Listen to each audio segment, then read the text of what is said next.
여러분 안녕하십니까? 하루 확진자 수가 600명을 넘었습니다.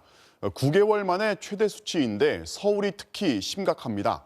처음으로 확진자가 하루 300명 가까이 발생한 겁니다. 서울시가 즉각 유례없는 강도의 추가 대책을 발표했는데요. 밤 9시 이후 서울의 불을 꺼버리겠다는 게 핵심입니다. 작은 마트, 음식점의 포장 배달을 빼고 사실상 모든 업종의 영업활동을 밤 9시 이후 중단시키는 겁니다. 자세한 내용을 이준범 기자가 보도합니다. 코로나19 전체 확진자 수는 629명. 이 중 수도권이 74%인 463명이고 서울은 295명으로 전체 확진자의 절반에 가깝습니다. 서울시가 자체 방역 강화 조치를 시행하고 있지만 확진자 수는 꺾이지 않고 오히려 역대 최고 기록을 갈아치우고 있습니다. 서울시는 결국 긴급 추가 대책을 내놨습니다. 내일 토요일부터 18일까지 2주간 밤 9시 이후 영업을 중단해야 하는 업종을 대폭 확대했습니다. 서울은 절체절명의 위기를 맞고 있습니다. 더 이상 물러설 곳이 없습니다. 내일 12월 5일부터 저녁 9시 이후 서울을 멈추겠습니다. 기존 음식점과 실내 체육시설 등의 추가로 상점과 영화관, PC방, 학원과 독서실, 미용실과 마트, 백화점이 밤 9시부터 다음날 새벽 5시까지 문을 닫아야 합니다. 다만 음식점의 포장과 배달 영업은 지금처럼 밤 9시 이후에도 가능하고 300제곱미터 미만 소규모 마트와 상점은 영업을 할 수 있습니다. 돌봄 유지를 위한 사회복지시설을 제외하고 박물관과 미술관 같은 공공시설, 마트와 백화점의 문화센터와 실내 스탠딩 공연장도 운영이 중단됩니다. 또 밤 10시부터 운행 횟수를 감축했던 시내버스와 지하철은 1시간 당겨진 9시부터 30%를 줄여서 운행하기로 했습니다. 최대한 경제가 순환되는 범위 내의 방역 대책을 고민해왔지만 지금으로선 시민의 안전과 생명을 지키는 것이 최우선입니다. 이와 함께 서울시는 민간 기업의 절반 재택근무와 시차 출퇴근제를 시행해달라고 요청했고 교회와 성당 등 종교시설에도 온라인 예배로 전환해달라고 당부했습니다. 이번 조치를 통해 2주 안에 하루 평균 확진자를 100명 미만으로 낮춘다는 게 서울시의 목표입니다. MBC 뉴스 이준범입니다. 큰 상가 건물을 하나 예로 든다면 1층에 있는 작은 편의점 하나 빼고 밤 9시 이후 정상 영업을 할 수 있는 매장이 사실상 없는 겁니다. 상인들도 시민들도 적잖은 불편을 감수해야 하는데요. 서울 목동의 학원가를 연결합니다. 자, 윤상문 기자. 자, 목동하면 이제 여러 업종이 몰려 있는 지역인데 준비 상황이 어떻습니까? 네, 이곳 서울 목동 학원가에는 아직까지 불이 환하게 켜져 있습니다. 어제 수능 시험이 끝났지만 수험생들이 논술 등을 계속 준비하고 있고 중고등학생들도 기말고사 공부가 한창입니다. 하지만 내일부터는 밤 9시가 넘으면 일대가 조용해질 것 같습니다. 고등학생, 학생들은 학원이 8시, 9시, 10시 이때 끝나다 보니까 환불 문의도 조금씩 오고 있습니다. 네. 서울시가 당장 내일 밤부터 통행 금지에 버금가는 거리 두기를 실시하기로 하면서 거리엔 긴장감마저 느껴집니다. 학원이나 스터디 카페는 물론이고 PC방, 노래방 같은 놀이시설, 영화관도 예외가 아닙니다. 수능을 마치고 남다른 연말을 기대했던 수험생들의 아쉬움은 더 컸습니다. PC방 다니고 수능 끝나서 엄청 놀아야 되는데 굉장히 속상합니다. 역시 가장 걱정이 큰 건 소상공인들입니다. 얼마나 더 버틸 수 있을지 걱정이 태산입니다. 오늘 지금 금요일인데 오늘 지금 커트 한 명 있어요. 이게 말이 안 되잖아요, 사실. 이렇게 해서 어떻게 솔직히 월세를 낼 수가 없잖아요. 감당이 안 돼요. 그래도 이번 조치가 시행되는 2주 안에 코로나 확산세가 꺾이길 바라는 기대감도 적지 않습니다. 장사에 영향이 있는데 코로나가 빨리 종식이 된다고 하면 긍정적으로 생각하고 있습니다. 힘들지만. MBC 뉴스 윤상문입니다. 거리두기 2단계를 적용한 지 2주가 넘었지만 오히려 최근 일주일 동안의 추이를 보면 2.5단계로 격상해야 할 정도로 확진자가 증가 추세입니다. 정부는 행여 병상 부족 사태가 오지 않을까 대비하고 있습니다. 전국적인 상황을 김아영 기자가 정리합니다. 서울 종로구의 한 음식점. 확진자가 다녀갔으니 당분간 가게를 폐쇄한다는 안내문이 붙어 있습니다. 지난달 28일 이 가게에서는 예술단원들의 공연이 있었습니다. 단원 중 1명이 확진 판정을 받은 뒤 지금까지 33명이 무더기로 확진됐습니다. 해당 음식점은 고령층의 손님들이 주로 찾았던 것으로 전해졌습니다. 방역당국은 공연을 한 단원들이 마스크 착용을 제대로 안 했고 손님들과 소모임도 가졌다며 대규모 감염 확산을 우려했습니다. 직원들, 그때 왔던 사람들 오면서 계속 QR코드 찍잖아요. 그런 걸로 파악한 사람 608명이에요. 근데 더 있을 줄 모르니까 문자로 다 보낸 거죠. 전국망으로 아예. 수도권을 중심으로 한 3차 대유행이 지역으로 세력을 확장하면서 부산에서는 환자 1명이 다른 사람에게 전파시키는 정도인 감염 재생산 지수가 1.9명으로 급등했습니다. 전국 신규 확진자 수는 629명, 해외 유입을 뺀 국내 지역 발생만 600명을 기록했습니다. 629명은 지난 3월 1차 대유행 당시 가장 많은 확진자가 나왔던 909명, 686명 이후 역대 세 번째로 많은 수치입니다. 일주일간 하루 평균 확진자 수도 이제는 500명대를 넘나들고 있습니다. 거리 두기가 격상되면서 지난 17일부터 2주간 휴대전화 이동량은 13.2% 줄었지만 확진자 수는 오히려 늘고 있습니다. 수도권 지역사회 감염이 그만큼 광범위하게 전파되어 있음을 의미하는 것으로 엄중한 위기 상황으로 분석하고 있습니다. 방역당국은 전국에 즉시 입원 가능한 중환자 병상이 59개밖에 남지 않았다며 만약 지금의 확산세가 유지될 경우 2주 안에 포화 상태가 될 수 있다고 밝혔습니다. MBC 뉴스 김아영입니다. 거리두기 2단계의 효과가 나타나지 않는 건 그 효과보다 확산세가 더 강하기 때문입니다. 정부는 이번 유행이 쉽게 꺾이지 않을 거라고 경고하는데요. 거리두기 단계를 추가로 더 올릴지 모레 발표할 예정입니다. 이어서 신정현 기자입니다. 대구 경북 지역을 중심으로 한 1차 대유행 당시 신규 확진자가 하루 909명까지 솟았지만 정점을 찍은 다음 날부터는 감소세가 이어졌습니다. 하지만 이번 3차 유행은 어디가 정점인지 아직 모릅니다. 지난주 8개월 만에 처음 500명대를 찍고 줄어드는가 싶더니 화요일부터 다시 증가해 급기야 600명대에 진입했습니다. 전문가들은 이런 추세라면 곧 하루에 1000명 넘는 확진자가 나올 수 있다고 경고했습니다. 600명에서의 감염 재생산 지수가 1.5인 거랑 200명일 때 1.5인 거 완전히 다르거든요. 내일 이번 일주일 내에 900명도 갈 수 있다는 얘기니까 이제 통제 불능도 될 수 있어요. 수도권의 거리 두기가 지난달 19일 1.5단계로 닷새 뒤엔 또 2단계로 격상돼 열흘이 지났는데도 기대했던 효과는 아직입니다. 일주일 전만 해도 이번 주 후반쯤 확산세가 정점을 찍고 반전될 것이라고 예상했던 정부도 우울한 전망을 내놨습니다. 쉽게 꺾일 것 같지는 않다라는 그런 판단하고 있습니다. 왜냐하면 특정한 어떤 계기나 특정한 집단에서 발생을 하는 것이 아니라 일상생활 곳곳에서 이제 발생을 하기 때문에 어떻게든 확산세를 꺾어야 하는 절박한 상황. 수도권의 거리두기 2단계 조치는 다음 주 월요일 자정에 끝납니다. 정부는 거리두기를 더 연장할지 아니면 한 단계 높일지 이번 일요일에 회의를 해서 결정할 전망입니다. 주말까지의 상황을 보아가면서 추가적인 방역 조치 여부를 결정하겠습니다. 이와 함께 방역당국은 다음 주 월요일부터 다음 달 3일까지를 연말연시 특별 방역기간으로 지정했습니다. 성탄절 종교활동이나 해맞이 행사 등은 비대면으로 하도록 권고하고 사람이 몰릴 것으로 예상되는 스키장과 눈썰 매장 등의 방역 관리를 강화할 방침입니다. MBC 뉴스 신정현입니다. 수능이 끝나고 이제는 대학별 고사로 논술과 면접이 이어집니다. 그만큼 수험생들의 이동이 많아질 거라는 얘기인데요. 정부는 정부대로, 대학은 대학대로 수험생 동선에 맞춰 방역 대책을 강화하기로 했습니다. 정동훈 기자입니다. 오늘 오전 서울 숭실대학교 수시 논술 시험을 치른 수험생 4천여 명이 쏟아져 나옵니다. 예년과 달리 시험장 건물에 학부모를 포함해 외부인 출입은 금지됐고 발열 검사와 마스크 착용 등 수능 시험장과 비슷한 방역 조치가 실시됐습니다. 환기도 계속 1시간 40분 보는데 2번 해서 했고 가림판도 3면으로 돼 있었어요.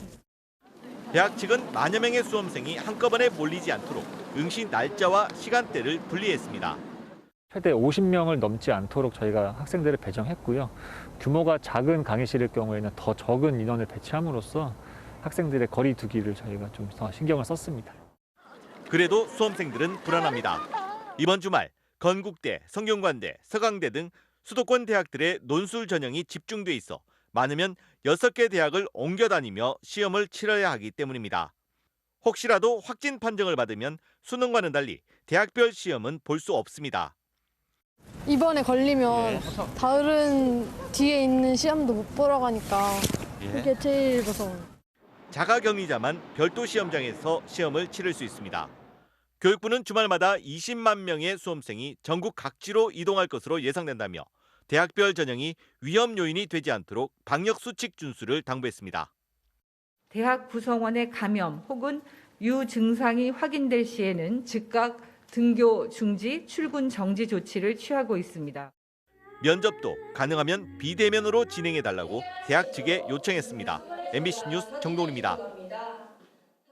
서울시가 집회를 전면 금지시킨 와중에 민주노총의 조합원들이 여의도 일대에서 노조법 개정에 반대하는 집단 행동을 벌였습니다. 노조 측은 일정한 거리를 두고 한 사람씩 1인 시위를 벌였을 뿐이라고 하지만 경찰은 명백한 집회로 판단하고 처벌하겠다는 입장입니다. 임상재 기자가 취재했습니다. 서울 여의도 국회의사당 앞. 지하철 출구가 폐쇄됐고 곳곳에 경찰이 배치됐습니다. 민주노총 조합원 1000여 명이 모일 것으로 예상되면서 진입 통제에 나선 겁니다. 도로에는 보시는 것처럼 사람이 다닐 수 없도록 경찰 차량으로 빼곡하게 차벽이 설치됐습니다. 앞서 서울시는 코로나19 확산을 막기 위해 민주노총 등이 신고한 모든 집회를 오는 9일까지 금지했습니다. 명백한 불법을 초래하고 있습니다. 여러분에게 사진 해산할 것을 주변에 모여있다 국회 앞으로 이동하려던 조합원들은 경찰이 진입을 통제하자 몸싸움을 벌이기도 했습니다. 이들이 모인 건 국회 환노위 법안 심사 소위가 심사한 노조법 개정안에 반대하기 위해서였습니다. 단체 협약 유효 기간을 2년에서 3년으로 늘리고 파업대 사업장의 주요 시설 점거를 금지하는 내용이 담겼다는 게 이유입니다. 결국 여의도 공원으로 자리를 옮긴 조합원들은 2m씩 간격을 둔 채로 기습 시위를 이어갔습니다. 민주노총은 방역 수칙을 지키면서 개별적으로 1인 시위를 했다는 입장입니다. 오늘 하루종일 저희 방역 지침 위반하지 않는 생각 준수하면서 1인씩 우리 집회한 적 있으면 없습니다.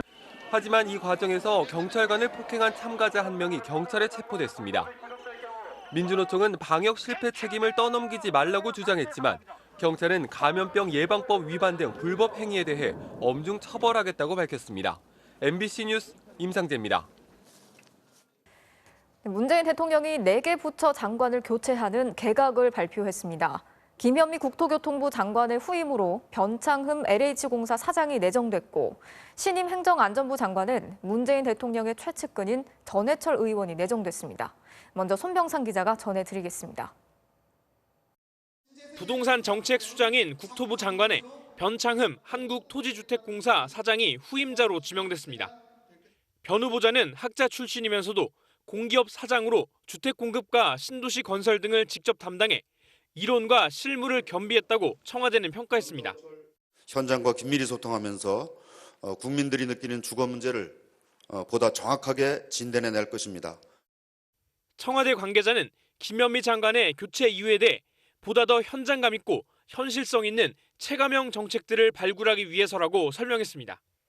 전 국민 성인지 학습기의 발언으로 야당은 물론 여당에서도 비판을 받아온 이정옥 여성가족부 장관도 결국 교체됩니다.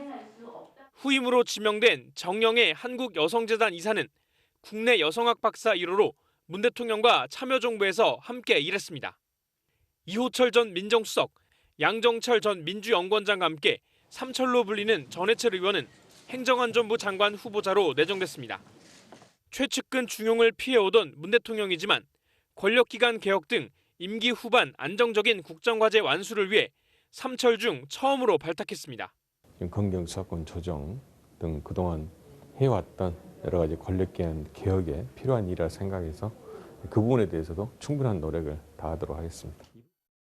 또 보건복지부 장관 후보로는 문재인 정부 첫 복지부 차관을 지낸 권덕철 한국보건산업진흥원 원장이 지명됐습니다. 청와대는 새 인사 기준이 된 다주택 여부와 관련해 4명의 장관 후보자 모두 1주택자라고 밝혔습니다. MBC 뉴스 손병산입니다. 자, 그럼 청와대를 바로 연결해서 이번 개각의 배경 들어보겠습니다. 이정신 기자. 네, 청와대입니다. 자, 가장 눈에 띄는 건 김현미 국토부 장관의 교체인데요. 사실상 경질이라고 볼 수 있겠죠? 물론 청와대는 경질은 아니라고 합니다.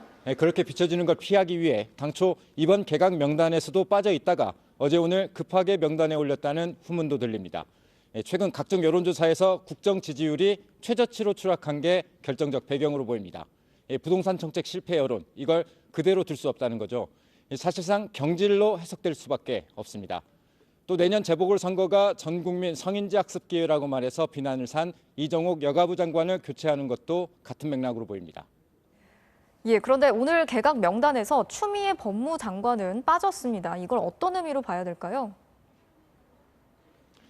유임이긴 한데 일단 유임으로 봐야겠죠.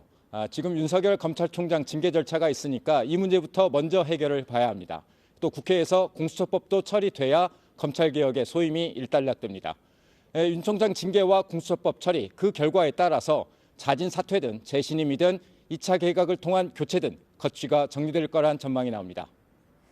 자, 추 장관뿐 아니라 홍남기 부총리, 강경화 외교장관도 유임이 되면서 야당에서는 국정 쇄신의 의지가 있느냐 이런 비판이 나오고 있는데 말씀하신 것처럼 추가 개각이 있다는 거죠? 네, 오늘은 말하자면 1차 부분 개각입니다. 추 장관만 아니라 당장 서울시장 재보궐선거 차출론이 나오는 박영선 중기부 장관, 또 홍남기 기재, 유은혜 교육, 이재갑 노동, 성윤모 산자, 강경화 외교부 장관도 모두 재임 기간이 2, 3년 된 장수 장관들이어서 당장 교체를 해도 이상해 보이지 않습니다. 청와대 고위 관계자도 추가 개각 수요는 있다. 다만 언제 어느 정도로 할지는 말 못한다고 했는데 정치권에선 연말 연초 2차 개각을 유력하게 보고 있습니다. 지금까지 청와대에서 전해드렸습니다. 자, 옵티머스 관련 검찰 수사를 받던 민주당 이낙연 대표의 측근이 스스로 목숨을 끊었습니다. 검찰이 조사 과정에서 강압은 없었다고 밝힌 가운데 야권에선 이 대표를 둘러싼 의혹을 철저히 규명하라고 촉구했습니다. 양소영 기자가 취재했습니다. 이낙연 더불어민주당 대표를 20년 가까이 보좌해온 이모 씨가 어젯밤 서울중앙지법 청사 인근에서 숨진 채 발견됐습니다. 서울중앙지검에 피고발인 신분으로 나와 조사를 받다 사라진 지 하루 만이었습니다. 그제 오전부터 조사를 받았던 이 씨는 오후 6시 반쯤 저녁을 먹고 오겠다며 나간 뒤 가족과의 통화를 마지막으로 연락이 끊겼습니다. 지난달 중순 서울시 선거관리위원회는 이 씨와 옵티머스 관계자를 정치자금법 위반 혐의로 검찰에 고발했습니다. 옵티머스의 자금 세탁 창구로 지목된 업체가 올해 2월부터 5월까지 이 대표의 종로구 사무실 복합기 사용료 76만 원을 대신 내줬다는 혐의였습니다.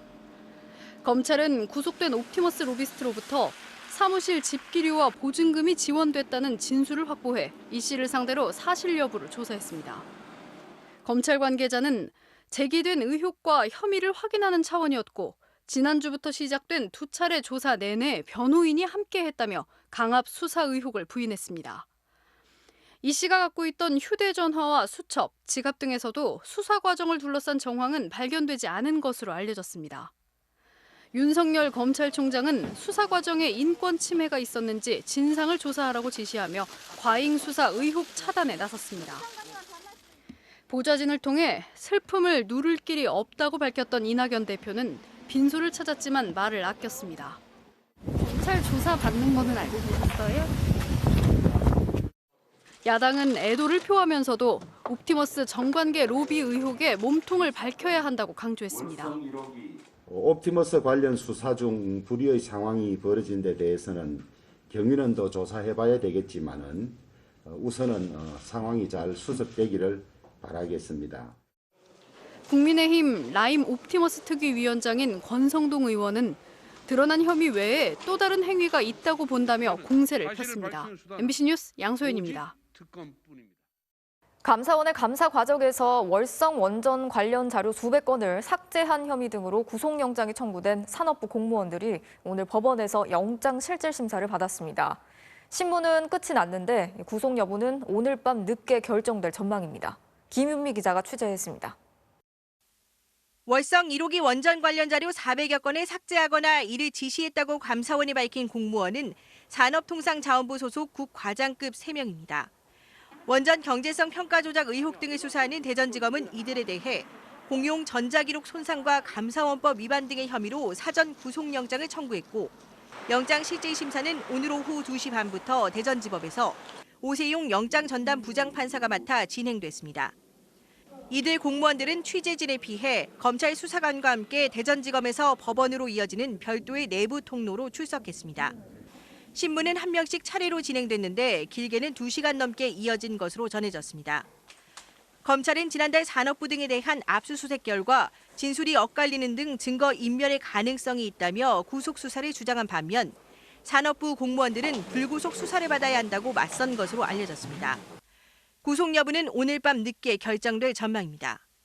만약 영장이 발부되면 앞으로 수사가 백운규 전 산업부 장관과 당시 청와대 관계자 등 이른바 윗선으로 향할 가능성이 높다는 관측이 나옵니다. 반면 기각되면 무리한 영장 청구였다는 비판과 함께 사실상 수사를 지휘했다고 알려진 윤석열 검찰총장의 입지에도 영향을 줄 수밖에 없다는 분석입니다. 검찰은 이들의 구속 여부와 관계없이 이번 수사의 핵심 인물로 지목된 백운규 전 산업부 장관 등에 대한 소환 조사 방침을 굳힌 것으로 전해졌습니다. MBC 뉴스 김윤입니다. 법무부가 징계위원회 명단을 밝힐 수 없다는 입장을 고수하고 있는 가운데 윤석열 검찰총장이 검사징계법이 위헌이라면서 헌법 소원을 제기했습니다. 검찰총장에 대해서 법무장관이 징계를 청구하는데 징계위원들까지 장관이 지명하는 건 공정성에 문제가 있다는 건데요. 이재욱 기자가 취재했습니다. 윤석열 검찰총장이 문제 삼은 부분은 징계위원회 구성 방식입니다. 위원 7명 중 장관과 차관을 뺀 5명을 모두 장관이 지명하도록 한 검사징계법 조항입니다. 장관이 징계를 청구하고 과반수의 징계위원까지 지명 위촉하면 검찰총장이 징계 대상자가 될 때 공정성을 전혀 보장받을 수 없다는 겁니다. 따라서 공무담임권을 박탈당할 수 있어 기본권이 제한된다며 헌법소원과 효력정지 가처분 신청을 헌법재판소에 냈습니다. 징계위가 불과 엿새 뒤인 만큼 헌법소원은 물론 가처분에 대한 결정도 기대하기는 쉽지 않을 전망입니다. 헌재 역시 징계 이전에 가처분 결정이 내려질지 전적으로 재판관 9명의 뜻에 달렸다는 원론적 입장. 더욱이 법조항 자체가 기본권 침해 소지를 띠고 있어야 심리 대상이 될 수 있지만 징계위원 구성만을 놓고 위헌 여부를 판단하긴 어렵다는 관측이 우세합니다. 결국 윤 총장 측이 검사징계법 조항의 정면으로 위헌 논란을 일으킨 건 징계의 절차적 정당성 시비를 이어가려는 의도로 풀이됩니다. 감찰 기록을 둘러싼 공방도 계속됐습니다. 윤 총장 측은 법무부에서 받은 감찰 기록 2,000쪽 중 일부 누락된 부분이 있고 그마저도 언론 기사를 모아둔 게 많다며 해명을 요구했습니다. 법무부는 원칙적으로 자료를 제공하지 않는 게 맞지만 방어권 보장 차원에서 제공했다며 일부 예민한 정보는 공개하지 않았다고 밝혔습니다. 법무부는 또 윤 총장에 대한 행정법원의 직무복귀 결정이 부당하다며 오늘 즉시 항소장을 제출했습니다. MBC 뉴스 이재욱입니다. 고위공직자범죄수사처법 개정안 처리의 첫 번째 관문인 국회 법사위 법안소위에서 여야가 정면으로 충돌했습니다. 양당 대표까지 서로 얼굴을 붉힌 가운데 민주당은 일단 국회의장의 요청을 받아들여서 오늘은 의결하지 않았습니다. 이학수 기자가 취재했습니다. 국회 법사위 법안소위에선 여야가 오전부터 공수처법 개정안을 두고 격론을 벌였지만 결론을 내지 못했습니다. 공수처장 후보 추천위원회에 의결 정족수를 줄여 야당의 거부권을 약화시키는 방안을 두고 팽팽히 맞선 겁니다. 국민의힘 의원들은 거부권을 없애면 공수처가 대통령의 친위대처럼 될 수 있다며 시위를 벌였고 민주당은 더 이상 발목 잡기에 끌려다니지 않으려면 불가피하다고 맞섰습니다. 공수처의 수사 범위에 직무 관련 범죄가 포함된 것을 두고도 격론이 벌어졌습니다. 검찰 개혁을 위해 꼭 필요한 조항이란 민주당과 판검사 길들이기 기관이냐는 국민의힘 입장이 충돌했습니다. 이낙연 대표와 김종인 비상대책위원장은 국회의장 앞에서 신경전까지 불사했습니다. 공수처장 후보 추천위원회 운영의 경험을 보면 굉장히 취약한 곳이 있다는 것이 드러나 있지 않습니까? 좀 개선이 불가피하다고 봅니다. 결정이 쉽게 안 된다고 그래서 공수처법을 고쳐가지고서 비토 조항을 삭제를 해버리고 마음대로 하겠다. 다만 박병석 국회의장이 여야 원내대표를 중심으로 정치적 합의를 모색해달라고 주문해 민주당은 일단 오늘은 의결하지 않았습니다. 오는 7일까지 처리하면 정기국회 마지막 날인 9일 본회의 통과가 가능하다는 계산입니다. 여야 원내대표 간에는 공수처장 후보 추천위원회 재가동 방안도 협의되고 있지만 현실적으로 합의 가능성이 희박한 만큼 다음 주 초 대충돌이 불가피할 전망입니다. MBC 뉴스 이학수입니다. 어제 서울의 한 수능 시험장에서 시험 시간 끝을 알리는 종이 2분 일찍 울렸습니다. 감독관들이 시험지를 걷었다가 뭔가 잘못됐다는 걸 알고 다시 시험지를 나누어 줬지만 학생들은 문제를 다시 풀고 답을 적을 상황이 이미 아니었다면서 반발하고 있습니다. 이덕영 기자입니다. 어제 오후 서울 강서구 덕원여고 600여 명의 수험생이 4교시 과학탐구 첫 번째 선택 과목 시험을 치르고 있었습니다. 시험 시간이 아직 2분 정도 남아 있었지만 갑자기 종료종이 울렸습니다. 남은 시간을 계산하면서 문제를 풀던 수험생들은 답안지 작성도 끝내지 못했지만 일부 감독관들은 시험지를 수거하기 시작했습니다. 첫 번째 시험 시간이 종료 시간 전에 종료벨이 울린 거예요. 그래서 시험지하고 답안지를 걷었고요. 하지만 곧 종료 안내가 잘못됐으니 계속 시험을 치라는 안내 방송이 나왔습니다. 시험지를 다시 나눠줬고 2분 뒤에 종료종이 다시 울렸습니다. 그러나 혼란스러운 상황에 당황한 수험생들은 제대로 시험을 치를 수 없었습니다. 아이들이 당황하니까 저희에도 한 2문제 정도를 풀지 못하고 다 제출을 했고요. 두 번째 과목도 이제 애들이 당황스러우니 울면서 시험을 갔다고요. 한 과목은 뒷공무니를 제대로 못 푸는 거고 그 다음 과목은 멘탈이 붕괴가 되니까 시험에 집중할 수가 없어갖고 평소에 반밖에 못 맞은 거예요. 집에 와서 막 울더라고요. 수험생과 학부모들의 항의가 이어졌지만 서울시교육청은 별도 조치를 해주긴 어렵다는 입장입니다. 시험장 측에서 잘못을 인지하고 추가 시간을 줬고 수능 시험은 이미 끝났기 때문에 더는 방법이 없다며 해당 학교에 대한 징계 등은 추후 검토할 것이라고 밝혔습니다. MBC 뉴스 이덕영입니다. 일본 의류 브랜드 유니클로의 상징 같은 매장이죠. 서울 명동 중앙점이 문을 닫기로 했습니다. 일본 제품 불매 운동에다 코로나19의 여파를 견뎌내지 못한 겁니다. 이유경 기자가 보도합니다. 지난 2011년 아시아 최대 규모를 자랑하며 문을 연 유니클로 명동 매장.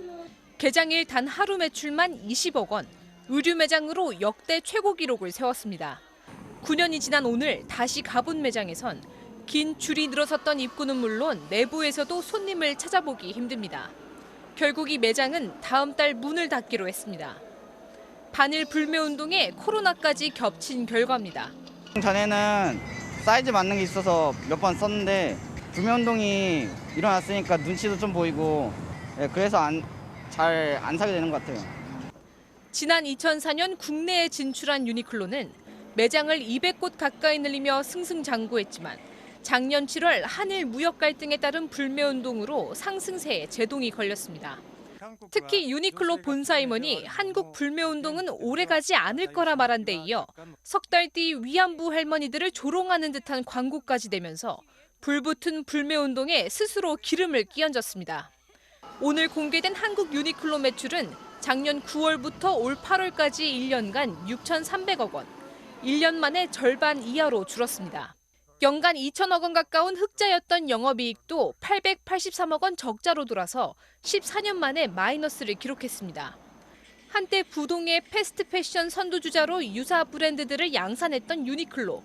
코로나 불경기 속에 불매 운동의 벽을 넘지 못하고 올해에만 30곳 넘는 매장이 문을 닫게 됐습니다. MBC 뉴스 이유경입니다.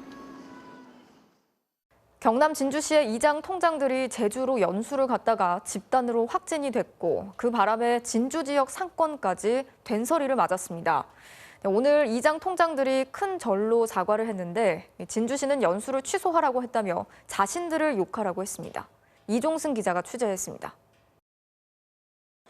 진주 지역 코로나 확산의 진원지가 됐던 이장과 통장들이 시민들 앞에서 머리를 숙였습니다. 코로나19에 감염된 분들의 조속한 회복을 기원하며 저희로 인해 크나큰 고통을 겪고 계신 시민 여러분께 다시 한번 진심으로 사과드립니다. 이들은 진주 시민과 제주도민, 국민 여러분께 너무나 죄송하다면서 무슨 말과 행동으로도 용서받을 수 없다는 것을 잘 알고 있다고 말했습니다. 그러면서 진주시가 연수 취소를 권고했지만 정부의 단체여행 자제 기간은 11월 15일까지여서 자신들은 16일부터 연수를 떠난 것이라고 해명했습니다. 진주 지역 이통장 협의회 소속 회원 등 23명이 지난달 제주 연수를 다녀온 뒤 집단 감염이 발생해 지금까지 관련 확진자 수는 66명에 이르고 있습니다. 사회적 거리두기 2단계에 들어간 도심은 활력을 잃었고 시민들은 여전히 불안합니다. 저도 마찬가지지만은 친구들도 얘기 들어보니까 정말로 심리적으로, 생활적으로 불안해가지고. 이 통장들의 접촉자로 분류돼 자가격리에 들어갔던 조규일 진주시장도 오늘 오후 업무에 복귀했습니다. 시민단체들은 최종 책임은 진주시에 있다며 집단 손해배상 소송을 추진하고 있어 이 통장 집단 감염 사태는 법적 문제로도 번질 조짐을 보이고 있습니다. MBC 뉴스 이종서입니다. 서울의 한 유치원에서 유치원 교사가 아이들의 급식에 정체불명의 액체를 넣어서 경찰이 수사를 벌이고 있다는 소식을 전해드렸죠. 경찰이 내용물을 분석해 봤더니 모기 기피제, 샴푸 같은 유해 성분이 검출됐습니다. 손하늘 기자가 단독 취재했습니다. 서울 금천구의 한 병서 유치원. 이 유치원 교사 박모 씨가 6살 아이들 11명이 먹은 급식에 정체불명의 액체를 넣은 ምህ이로 경찰 수사를 받고 있습니다. 박 씨는 특수학급을 담당하는 교사였습니다. 치마에 약물을 가지고 다니면서 액체를 쓱 뿌리는 장면이 목격이 됐다고 하더라고요. 하늘이 무너지는 거지. 정말 멍하게 그냥 이게 무슨 일이지? 경찰은 교사 박 씨의 책상에서 발견된 작은 약병 8개를 수거해 국립과학수사연구원에 분석을 의뢰했습니다. 분석 결과 약병 속의 액체에서 모기 기피제에 들어가는 성분과 샴푸나 세정제에 들어가는 성분, 또 화장품 등에 들어가는 계면 활성제가 포함돼 있었던 걸로 확인됐습니다. 이번에 발견된 모기 기피제에 들어가는 성분인 디에틸톨루아미드의 경우 피부에 바르는 용도로 먹었을 때는 즉시 진찰받아야 하는 화학물질입니다. 다량이 발견된 건 아니지만 유해 성분이었던 걸로 확인된 겁니다. 하늘이 무너지는 것 같아요. 어떻게 사람이 그럴 수가 있어요. 해야 되지 않은 성분이라고 생각을 하고 싶었는데. 경찰은 이 약병들에 들어있는 물질이 박 씨가 아이들 급식에 넣은 액체와 동일한 것인지를 계속 확인하고 있습니다. MBC 뉴스 손하늘입니다. 양부모의 학대로 생후 16개월 된 아기가 사망한 사건과 관련해서 3번이나 학대 신고가 있었지만 적극적인 조치를 취하지 않았던 경찰관들이 뒤늦게 징계를 받게 됐습니다. 하지만 대부분 단순 경고나 주의 같은 가벼운 징계라서 솜방망이 처벌이라는 비판이 나오고 있습니다. 고은상 기자가 취재했습니다. 3차례의 학대 신고는 모두 묵살됐습니다. 경찰은 아기 몸의 상처는 마사지를 해주다 생겼다, 입안에 염증이 생겨 살이 빠졌다 같은 부모의 변명만 믿었습니다. 아기가 오다리여서 마사지를 했다는데 오다리 아니었어요. 아기가 숨지자 감찰에 나선 서울경찰청은 경찰관 5명을 징계위원회에 넘기기로 했다고 밝혔습니다. 지난 9월 동네 소아과 의사의 3번째 신고마저 묵살했던 서울 양천경찰서 여성청소년 수사팀장과 팀원 2명, 학대아동 전담경찰관 2명이 대상입니다. 3차례 신고에 대한 조사는 매번 다른 부서가 맡았던 걸로 나타났습니다. 수사의 연속성과 학대의 심각성은 무시됐습니다. 하지만 1차와 2차 신고를 제대로 처리하지 않은 경찰관들은 정식 징계도 받지 않았습니다. 아이가 차 안에 혼자 방치됐다는 2차 신고에 눈감았던 수사팀 2명과 몸에 멍이 많다는 어린이집에 1차 신고를 무혐의 처리한 경찰 2명, 여성청소년 사건 담당 계장과 전현직 과장 등 3명은 모두 주의나 경고에 그쳤습니다.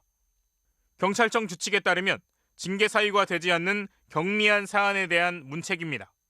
지휘 책임이 있는 고위직은 아예 빠졌습니다. 살릴 수 있었던 아이의 생명을 빼앗긴 데 대한 적절한 처분인가에 대해서는 정말 분노하지 않을 수가 없습니다. 경찰은 시민들이 참여한 감찰위원회 심의를 거친 결과라는 입장이지만 초동대처부터 사후 처리까지 부실 논란에 휩싸이게 됐습니다. MBC 뉴스 고은상입니다. 전 세계 코로나19 누적 확진자가 6,500만 명, 사망자는 150만 명을 넘었습니다. 확산세가 가장 심각한 미국에서는 이달 말 성탄절이 있는 한 주 동안 2만 명이 숨질 거라는 섬뜩한 경고가 나왔습니다. 워싱턴 여홍규 특파원이 취재했습니다. 3, 2, 1. 백악관 앞에 설치된 크리스마스 트리에 불이 들어옵니다. 미리 녹화된 점등식 행사에서 트럼프 대통령은 백신 투여가 며칠 앞으로 다가왔다면서 이는 크리스마스의 기적이라고 했습니다. It is truly a Christmas miracle. One of the great achievements medically, they say, ever in history. 하지만 현실은 녹록지 않습니다. 켄터키주의 이 병원은 밀려오는 환자를 감당 못해 응급치료시설 일부를 코로나19 환자 전용으로 지정하기로 했습니다. And we've seen a large surge in the amount of ill patients coming into the primary care offices, so we're trying to redistribute them back out. 코로나19 3차 대유행으로 이미 의료 체계에 하나둘 구멍이 생기기 시작한 겁니다. 조 바이든 대통령 당선인은 취임식 당일 국민들에게 100일간 마스크 착용을 요청할 거라고 말했습니다. 백신에 대한 신뢰를 보여주기 위해 공개적으로 백신을 맞겠다고도 했습니다. I'd be happy to do that. When Dr. Fauci says we have a vaccine that is safe. 전 세계 코로나19 누적 사망자는 150만 명을 기록했습니다. 미국이 28만 명으로 가장 많은데 뉴저지에선 턱시도와 드레스를 차려입은 젊은 공화당원들의 비밀 파티가 열렸습니다. 미 보건당국은 크리스마스 주간에 2만 명 가까이 사망할 수 있다는 예측을 내놨습니다. 하루가 멀다 하고 암울한 전망이 쏟아지고 보건당국과 전문가들의 호소도 잇따르고 있지만 여전히 경고를 무시하는 사람들이 적지 않습니다. 현재로선 크리스마스의 악몽이 현실이 될 가능성이 높아 보입니다. 워싱턴에서 MBC 뉴스 여홍규입니다.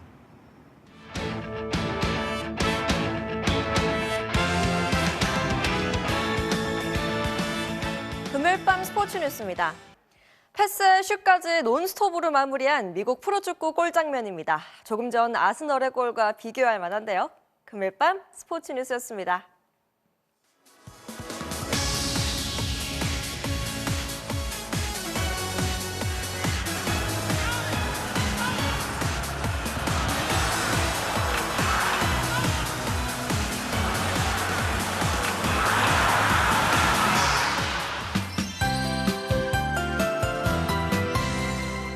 초겨울 추위가 만만치 않죠. 오늘 아침 서울은 올겨울 들어 가장 낮은 기온을 보였는데요. 이렇게 차가운 공기가 쌓여있는 상태에서 이제는 바람의 방향이 서서히 바뀌어가겠습니다. 오늘 밤사이 경기 남부나 충청 등 서쪽에서는 약하게 눈이 날리는 곳이 있겠고요. 온화한 공기가 불어들면서 주말 사이 추위는 잠시 쉬어가겠습니다. 그런데 날씨가 풀리니 어김없이 미세먼지가 찾아올 모양입니다. 일요일부터는 점차 스모그가 유입돼 서울을 비롯한 수도권과 충청도에서는 미세먼지 농도가 하루 종일 나쁠 것으로 우려가 되고요. 월요일에는 이 먼지가 점차 남쪽으로 옮겨갈 것으로 예상이 됩니다. 자세한 지역별 내일 날씨 보시죠. 전국에 하늘 가끔씩 구름만 지나겠고요. 미세먼지 농도는 보통 수준을 유지하겠습니다. 단 대기가 무척 건조하니까요. 불이 나지 않도록 조심하셔야겠습니다. 내일 아침까지는 기온이 영하권인 곳이 많습니다. 서울 영하 2도, 춘천 영하 6도가 되겠고요. 낮 최고 기온은 오늘보다 2도가량 오르겠습니다. 서울 6도, 대구 9도, 부산 12도가 되겠습니다. 화요일부터는 점차 먼지를 밀어낼 찬 공기가 내려오면서 다시 영하권의 추위가 찾아올 전망입니다. 날씨였습니다. 12월 4일 뉴스데스크를 마칩니다. 오늘도 함께해 주신 여러분 고맙습니다.